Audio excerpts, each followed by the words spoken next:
Samantala, kapapasok lamang na balita, bus company na sangkot sa aksidente sa NLEX kagabi, pinatawa na ng preventive suspension ng LTFRB. Para sa mga detalye, ibalita mo yan, Val Gonzalez. Val. Miss Karen, 30 araw na preventive suspension ang itinataw ng Land Transportation Franchising and Regulatory Board o LTFRB laban sa bus na sangkot sa aksidente kagabi, Lunes Santo, sa kahabaan ng North Luzon Expressway.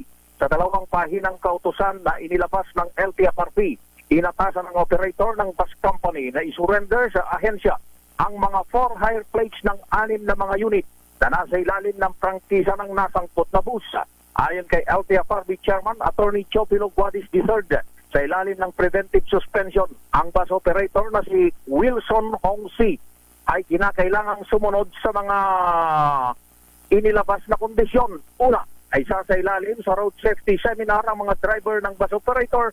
Sasailalim din sa compulsory drug testing ang kanilang mga driver at konduktor at roadworthiness inspection sa lahat ng bus operator o sa lahat ng bus ng nabanggit na operator sa alinmang motor vehicle inspection center. Patay sa investigasyon ng mga otoridad, biglang lumiko mula sa lane 4 patungo sa lane 3 ang bus at bumangga sa isang van bago naman ito bumalik sa lane 4 at bumangga ulit sa likuran ng isa pang truck.